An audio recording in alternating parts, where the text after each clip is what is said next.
បាទរៀនពីពាក្យប្រៀបប្រដូចមួយថាដើមល្វា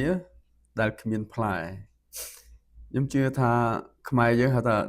ដើមល្វាបាទដើមល្វាស្រុកខ្មែរយើងផ្លែញ៉ាំកើតវាថាដើមល្វានៅនេះគេហៅថា fit ចឹងចាអានឹងរបស់គេឆ្ងាញ់ណាបាទយ៉ារបស់គេឆ្ងាញ់ក៏ប៉ុន្តែយើងខុសប្លែកគ្នាបន្តិចរបស់យើងញ៉ាំអត់កើតទេ បើថាឃើញល្អមែនទែនហែកទៅឃើញសិតតែអាល្មងហើយចេញណាបាទដើមល្វាក៏ប៉ុន្តែខ្មែរយើងបកប្រែតែដើមល្វាបាទអរគុណព្រះអង្គខ្ញុំឲ្យបើកនៅកាពីលូការួចទ្រង់មានបន្ទូលពាក្យប្រៀបប្រដូចនេះថាមានបរិសម្នាក់មានដើមល្វាដុះក្នុងចំការខ្លួនគាត់បានមករកផលផ្លែពីដើមនោះតែគ្មានសោះក៏និយាយទៅអ្នករក្សាចំការថាមើល3ឆ្នាំមកហើយខ្ញុំមករកផលផ្លែពីដើមល្វានេះមិនដែលបានសោះដូច្នេះចូលកាប់ចោលទៅទុកឲ្យនៅបង្ខាតដីធ្វើអ្វីអ្នកនោះឆ្លើយថា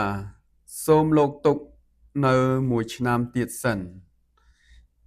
ចាំខ្ញុំជ្រោយដីហើយដាក់ជីលោមើលក្រែងកើតមានផលផ្លែឡើងបើគ្មានទេនោះសូមកាប់ចោលទៅចុះព្រះអង្គម្ចាស់ដែលជាព្រះនៃទូបង្គំទាំងអស់គ្នាសូមមេដារៀបចំកូនទាំងអស់គ្នាហើយបើកសម្ដែងគ្រប់ទាំងព្រះបន្ទូលរបស់ព្រះអង្គឲ្យទូបង្គំរបស់គ្នាបានយល់ច្បាស់ហើយនឹងធ្វើតាមគ្រប់ទាំងព្រះបន្ទូលនោះផងដែរកូនអរប្រគុណទ្រង់ថែសារការពារកូនអរគ្នានៅប្រហោះទៅព្រះអង្គចាក់ព្រះវិញ្ញាណបរិសុទ្ធមកបើកសម្ដែងផងដែរកូនអរប្រគុណទ្រង់ហើយកូនសូមគ្រប់ការទាំងអស់នេះលើកថ្វាយដាច់នៅក្នុងព្រះនាមព្រះអង្គម្ចាស់ព្រះយេស៊ូវគ្រីស្ទអាមែនមានបរិសម្នាក់ហើយយកពិចារណាទាំងអស់គ្នាបរិសម្នាក់តើបរិសនឹងអ្នកណាគេព្រះអង្គប្រៀបធៀបជាពាក្យមួយប្រៀបធៀបបរិសម្នាក់មានដើមល្វាដល់ក្នុងចំការខ្លួនមានដើមល្វាបរិសនឹងគាត់ជាម្ចាស់ចំការមែនទេហើយដើមល្វានឹងដល់ក្នុងចំការរបស់បរិសនោះគាត់បានមករកផលផ្លែពីដើមនោះបានថាគាត់មានដើមល្វាដល់ក្នុងនោះគាត់តែងតែមករកផលផ្លែពីដើមល្វានឹងក៏ប៉ុន្តែខ6នោះថាតែគ្មានសោះអត់មានទេបាទហើយយើងពិចារណាបរិសម្នាក់ប្រាប់យើងថាបរិសម្នាក់គឺជាព្រះអង្គមែនទេព្រះអង្គព្រះបបិតាបាទមានដើមល្វាគឺអ្នកគ្រីស្ទានណាដល់ក្នុងចំការរបស់ព្រះអង្គគឺឈើកនីមួយបាទឈើកនីមួយបានន័យថាអ្នកគ្រីស្ទានមកក្នុងឈើករបស់ព្រះអង្គជាចំការរបស់ព្រះអង្គក៏ប៉ុន្តែគាត់មករកផលផ្លែវាអត់មានហើយព្រះអង្គចង់បង្រៀនថាមានអ្នកគ្រីស្ទានដែលចូលមកក្នុងព្រះវិហារអត់ព្រមប្រែផ្លាស់មែនទេអត់ប្រែចិត្តព្រះអង្គយាងមកចង់ចូលចិត្តចង់មកឃើញផលផ្លែក៏ប៉ុន្តែវាអត់មានសោះខ្ញុំជឿបងប្អូនយល់មែនទេព្រោះពាក្យប្រៀបប្រដូចយើងរៀនជាញយយើងជឿថាយល់ហើយដូច្នេះព្រះអង្គមានព្រះបន្ទូលប្រាប់យើងម្ចាស់ចំការព្រះអង្គជាព្រះអង្គមកដល់ហើយមកមើលអ្នកដែលថាជឿព្រះអង្គនិយាយថាខ្ញុំជឿព្រះអង្គខ្ញុំដើរតាមព្រះអង្គក៏ប៉ុន្តែព្រះអង្គមករកផលផ្លែកៅដែលផ្លាស់ប្រែហ្នឹងព្រះអង្គថាកុំឲ្យស៊ីផឹកប្រមឹកជ្រុលអូខ្ញុំអត់ទេទៅដល់ផ្ទះវិញផឹកជេរកូនជេរចៅមែនទេដល់ហើយមើលទៅព្រះអង្គអត់ឃើញមានផលផ្លែហើយកុំឲ្យឆ្លោះប្រកែកនឹងជើចអត់ទេខ្ញុំល្អណាស់ទៅដល់នោះឆ្លោះប្រកែកដល់ព្រះអង្គមើលទៅឃើញដើមល្វានោះដោះក្នុងចំការរបស់ព្រះអង្គវាអត់មានផ្ដល់ផលអីដល់ព្រះអង្គសោះយើងរៀនថ្ងៃនេះរៀនផ្លែដើមល្វាអត់ផ្លែណាបាទគឺថាចង់បញ្ជាក់ពីផលផ្លែដែលយើងដោះនៅក្នុងចំការព្រះអង្គហេតុអីបានព្រះអង្គថាវាអត់មានផ្លែឯបើខំ7ទៅទៀតដល់ព្រះអង្គថាម៉េចក៏និយាយទៅអ្នករក្សាចំការថាមើល3ឆ្នាំមកហើយខ្ញុំមករកផលផ្លែពីដើមល្វានេះមិនដែលបានសោះមិនតិចឆ្នាំទេ3ឆ្នាំជាពាក្យប្រៀបប្រដូច3ឆ្នាំ ក៏ប៉ុន្តែក្នុងជីវិតដ៏ពិតអ្នកខ្លះ10ឆ្នាំក៏ប៉ុន្តែជាពាក្យប្រៀបប្រដូចអ្នកខ្លះត10ឆ្នាំមកបានកែមែនទេអ្នកខ្លះលើសនឹងទៅទៀតក៏ប៉ុន្តែយើងមើលជាពាក្យមួយដែលព្រះអង្គប្រាប់ថាព្រះអង្គមានព្រះបន្ទូលថាម៉េចព្រះបានមានបន្ទូលថានិយាយទៅអ្នកថែរក្សាចម្ការថាមើល3ឆ្នាំមកហើយខ្ញុំមករកផលផ្លែពីដើមលវានេះមិនដែលបានសោះដល់ពេលអត់ដែរបានព្រះអង្គមានបន្ទូលម៉េចខាងក្រោមយ៉ាងដូចកាចតិចហ្នឹងមែនទេយើងគួរចាប់អារម្មណ៍ព្រះអង្គថាម៉េចដូច្នេះចូលកាប់ចោលទៅកាចតិចណាចូលកាប់ចោលទៅទុកឲ្យនៅបង្ខាត់ដីធ្វើអ្វីយ៉ាដល់យើងពិចារណាខកពីទៅនេះគឺឃើញថាយើងតែនិយាយថាព្រះអង្គជាព្រះនៃសេចក្តីស្រឡាញ់ចុះហេតុអីបានព្រះអង្គមានព្រះបន្ទូលនេះដូចខ្លាំងពួកពាក្យថាកាត់ចោលបងប្អូនចាំអ្វីក៏ដោយតែបងប្អូនកាត់ចោលហើយបងប្អូនដែរនឹករលឹកទៀតទេអត់ទេមែនទេហើយដូច្នេះព្រះអង្គថា3ឆ្នាំវាអត់មានផ្លាស់ប្រែអីសោះកុំឲ្យខ្វល់វាទៀតទៅមិនទៅព្រះអង្គប្រាប់ឲ្យប្រាប់ទៀតឲ្យផ្លាស់ប្រែចិត្តអត់ព្រមប្រែបានតែនិយាយក៏ប៉ុន្តែចិត្តក្នុងអត់ប្រែសោះ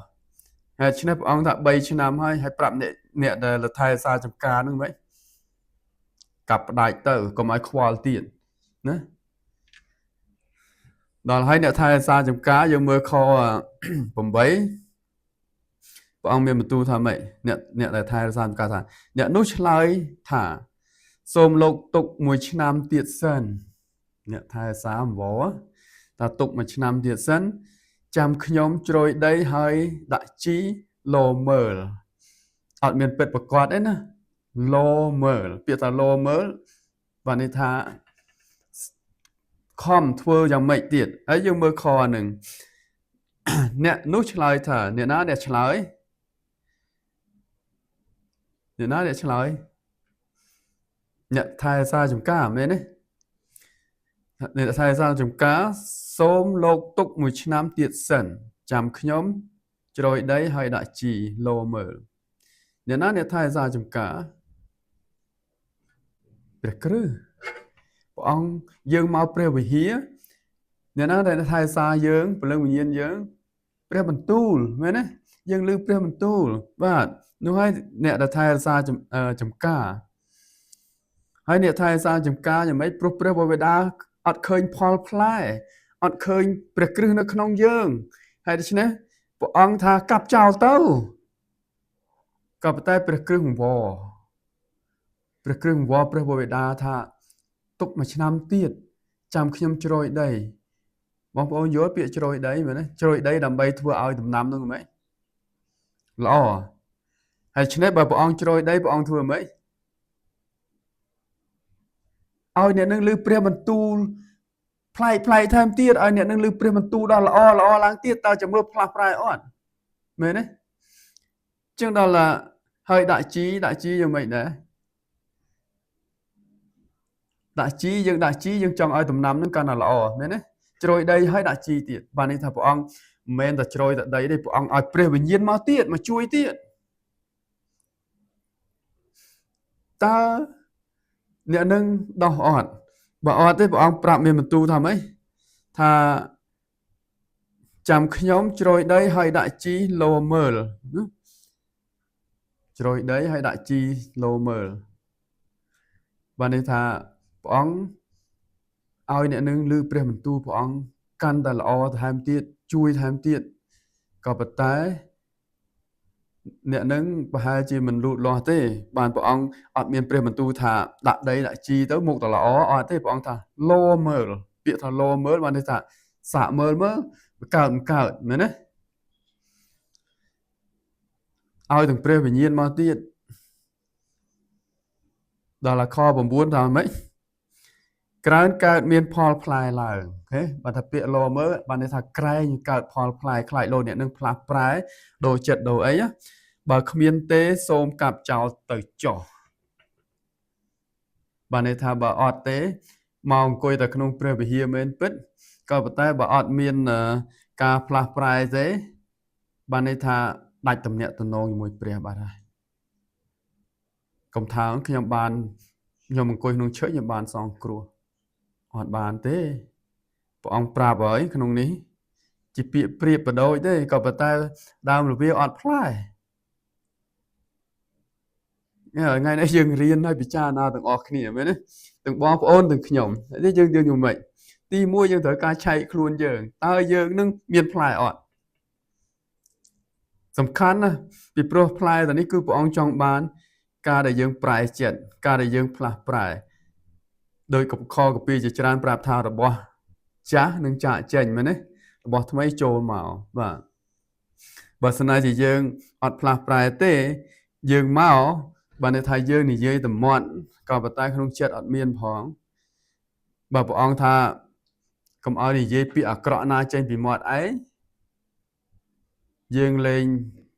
80-90% អត់ខ្វល់ហើយយើងថាចិត្តខ្ញុំល្អអត់តា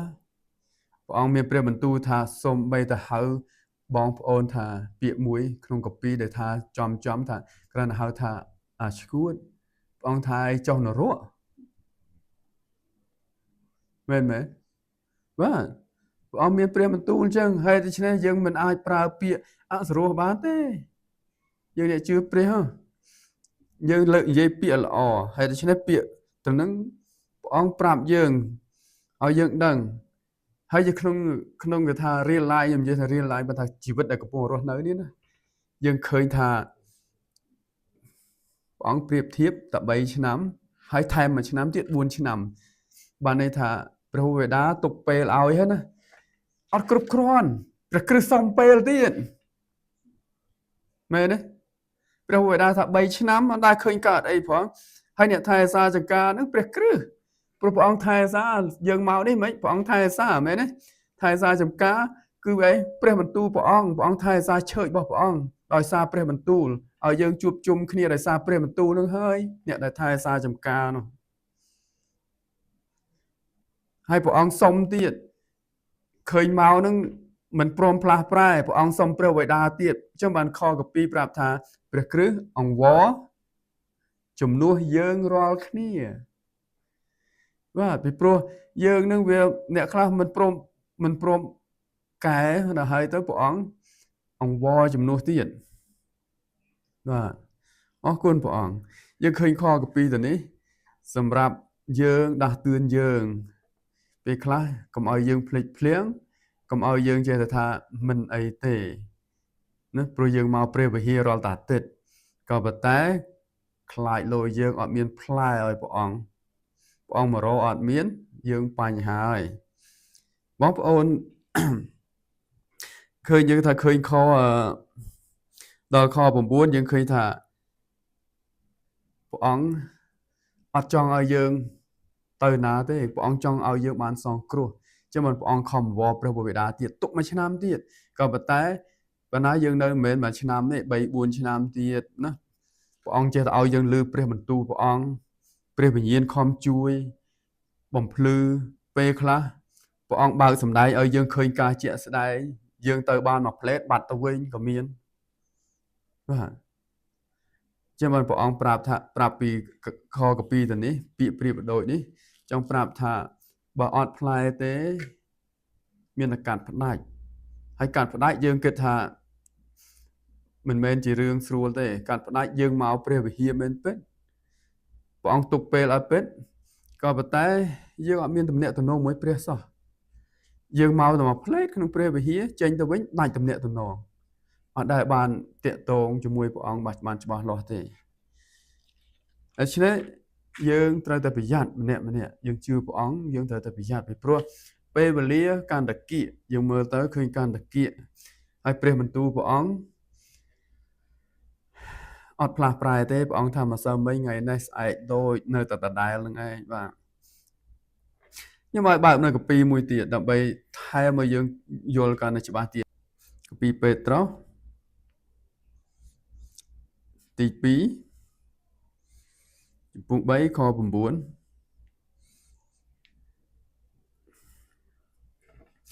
បានជូនថាព្រះអង្គម្ចាស់មិនផ្អាកសេចក្តីសន្យារបស់ទ្រង់ដូចជាអ្នក ដូចមានអ្នកខ្លះគិតស្មាននោះទេគឺទ្រង់មានប្រហារតីអត់ធ្មត់នឹងយើងរាល់គ្នាវិញបងអត់ធ្មត់ណាបងប្អូនចាប់បានយល់មិនអត់ធ្មត់មិន3ឆ្នាំហើយតែហែមទៀតមែនទេបើន័យថាជាពាក្យប្រៀបបដូចប៉ុន្តែអត់ធ្មត់ជាមួយយើងអ្នកខ្លះ10ឆ្នាំ5 10ឆ្នាំ20ឆ្នាំបងអត់ធ្មត់ណាបាទដោយមិនចង់ឲ្យអ្នកណាមួយវិនាសឡើយអត់ចង់ឲ្យអ្នកណាវិនាសទេគឺចង់ឲ្យមនុស្សទាំងអស់បានប្រែចិត្តវិញបានជាព្រះបន្ទូលនឹងតែងតែរំលឹកឲ្យយើងឮឲ្យយើងប្រែចិត្តក៏ប៉ុន្តែតើយើងប្រែចិត្តអត់បើយើងអត់ទេប្រហែលជាដូចដើមល្វាអត់ផ្លែក៏ប៉ុន្តែបើយើងប្រែចិត្តយើងជាដើមល្វាដែលមានផ្លែមែនទេខ្ញុំជឿថាបងប្អូននៅមើលឃើញខកពីខ្លះទៀតដូចជាខកពីមួយនៅកពីម៉ាថាយ18ហើយយ៉ាក្នុង18 19ហ្នឹងណាដែលព្រះអង្គមានបន្ទូលថាព្រះអង្គយាងទៅឃើញដើមល្វាមួយដ៏ល្អណាដល់ហើយទៅព្រះអង្គទៅរកផ្លែដល់ហើយអត់ឃើញមានផ្លែឃើញសឹកស្លឹកហើយព្រះអង្គមានបន្ទូលថាម៉េចខ្ញុំជឿថាបងប្អូនចាំណាព្រះអង្គមានបន្ទូលថាកុំឲ្យមានផ្លែឲ្យអ្នកណាបានស៊ីឡើយគាត់មានបន្ទូលហើយយ៉ាងម៉េចពួកសិស្សឃើញដើមល្វាហ្នឹងយ៉ាងម៉េចក្រៀមស្វិតមែនទេបាទព្រោះអត់មានផ្លែហើយបងប្អូនចាំមួយទៀតរឿងស្រីសាមារីពេលដែលសិស្សទៅទិញម្ហូបអាហារដល់ពេលត្រឡប់មកវិញបានម្ហូបអាហារឲ្យព្រះអង្គសោយមែនទេព្រះអង្គថាព្រះអង្គឆ្អែតហើយព្រះអង្គបានសោយឆ្អែតហើយអូខេហេតុអីព្រះអង្គចង់បានការប្រែចិត្តរបស់យើងជាងម្ហូបអាហារទៀតអ្នកដែលយកម្ហូបអាហារទៅឲ្យព្រះអង្គថាព្រះអង្គបានធ្វើសម្រេចតាមព្រះវេដាព្រះអង្គម្ហូបអាហារអស់ហ្នឹងព្រះអង្គអត់ត្រូវការទេព្រះអង្គបានឆ្អែតនឹងអ្នកដែលប្រែចិត្តអ្នកដែលដឹងកំហុសជាងម្ហូបអាហារទាំងនឹងទៀតបើយើងវិញអត់ទេគេឲ្យម្ហូបអាហារឆ្ងាញ់មកនេះនឹងមិនទៅខ្ញុំម្ហូបសិនហ្នឹងមែនទេបាទក៏ប៉ុន្តែយើងអរគុណព្រះឃើញព្រះអង្គស្រឡាញ់ក៏ប៉ុន្តែកុំឲ្យយកសេចក្តីស្រឡាញ់នឹងមកគិតថាធ្វើខុសមិនក៏នៅតែស្រឡាញ់អត់ទេព្រោះសេចក្តីស្រឡាញ់នឹងនៅក្នុងស្រឡាញ់អត់ព្រំដែនក៏ប៉ុន្តែនៅក្នុងលក្ខណៈមួយស្ដាប់បង្គាប់បើអត់ស្ដាប់បង្គាប់ទេវាចេញពីព្រំដែនហើយបាទអរគុណព្រះអង្គយើងឃើញថាជាពាក្យប្រៀបបដូចក៏ប៉ុន្តែឲ្យយើងយល់ធ្វើយ៉ាងណាអ្នកគ្រីស្ទៀនដែលមកនៅក្នុងចម្ការរបស់ព្រះអង្គដោះក្នុងចម្ការព្រះអង្គឆែកមើលខ្លួនតើមានផ្លែមានផលផ្លែដែលធ្វើតាមព្រះបន្ទូលអត់ឬក៏គ្រាន់តែមកដល់ព្រះវិហារកុំឲ្យថាខ្ញុំមកដល់ព្រះវិហារបានសងគ្រោះព្រះអង្គថាបើអត់ផលផ្លែទេកាប់ចោលបានន័យថាដាច់ទំនាក់ទំនងមួយព្រះហើយមកអង្គុយនឹងមែនពិតមកព្រះវិហាររាល់ថ្ងៃអាទិត្យមែនពិតក៏ប៉ុន្តែអត់មានទំនាក់ទំនងមួយព្រះផងនោះបើអត់មានផលផ្លែសោះនោះតើមានផលផ្លែបានមានទំនាក់ទំនងជាមួយព្រះអង្គសំខាន់ណារឿងប្រែចិត្តទំនាក់ទំនងនឹងឯងតែបើយើងអត់មានទំនាក់ទំនងមួយព្រះទេព្រះអង្គថាអត់មានផលផ្លែអត់មានបានអីផងពីព្រោះព្រះអង្គតតមកបើយើងជឿព្រះគ្រីស្ទហើយត្រូវតែមានព្រះគ្រីស្ទនៅក្នុងយើងបើតតមកបើអត់មានព្រះគ្រីស្ទសោះមិនហើយព្រះអង្គថាកាប់ចោលទៅក៏ប៉ុន្តែព្រះគ្រីស្ទអាណិតស្រឡាញ់ព្រះគ្រីស្ទចង់ឲ្យយើងបានរួចដូចជាខមុននឹងដែលយើងអានហ្នឹងថាមិនអត់ចង់អ្នកណាមួយវិនាទេចង់ឲ្យប្រែចិត្តបានព្រះគ្រីស្ទអង្វរព្រះវេដាថែមទៀតទុកទៀតឲ្យលើព្រះបន្ទូលហើយព្រះវិញ្ញាណជួយទៀតតើដោះមិនដោះបើមិនដោះទេចាំកាប់ចោលអូខេបាទតែអ្នកខ្លះមួយឆ្នាំហើយមួយឆ្នាំទៀតមួយឆ្នាំហើយមួយឆ្នាំទៀតរហូតអស់មួយជីវិតនៅតែដដែលអត់បានជឿព្រះអង្គទេបានមកតែឆើតប៉ុន្តែអត់បានធ្វើតាមទេអញ្ចឹងដល់ចុងក្រោយព្រះអង្គថាម៉េចពួកអត់ទៅតឹងច្បាប់អញមិនស្គាល់ឯងទេពួកនោះសឹងអង្គុយក្នុងឆើតមែនបាទសិតដើមល្វាដើរអត់ផ្លែអង្គុយក្នុងឆើតហ្នឹងដល់ហើយទៅព្រះអង្គថាអញមិនដែលស្គាល់ឯងទេពួកអត់ទៅតឹងច្បាប់អើយថយចេញពីអញទៅហើយអ្នកអស់ហ្នឹង អូខ្ញុំបានទាយដល់នេះព្រះនាមព្រះអង្គខ្ញុំបានផ្ដើផ្សាយព្រះបន្ទូលដល់ព្រះនាមព្រះអង្គខ្ញុំបានដេញអារក្សដោយព្រះនាមព្រះអង្គថាអញមិនដែលស្គាល់ផងនោះដល់ហើយទៅយ៉ាងម៉េចវាធ្លាក់ទៅក្នុងពួកពពេខាងឆ្វេងជាមខាងស្ដាំអូខេ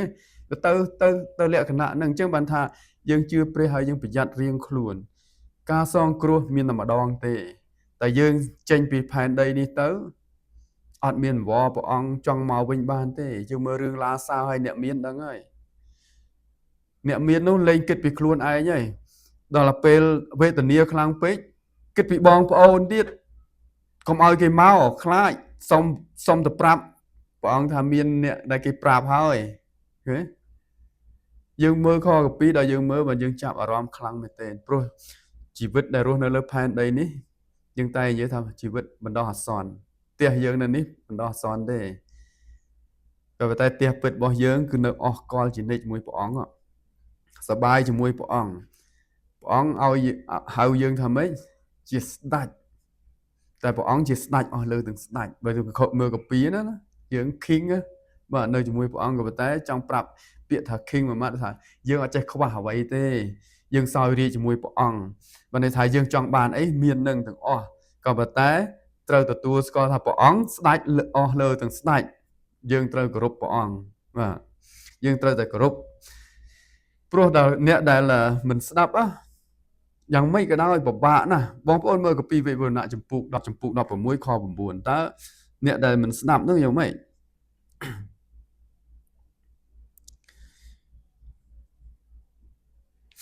បាទចំពុក16ខ9កាពីវិវរណៈថាមនុស្សលោកក៏ត្រូវខ្លោចទៅដោយអំណាចក្តៅជាខ្លាំងបានន័យថាពេលហ្នឹងក្តៅឆេះខ្លាំងណាខ្លោចតែគេមិនបានប្រែចិត្តឃើញ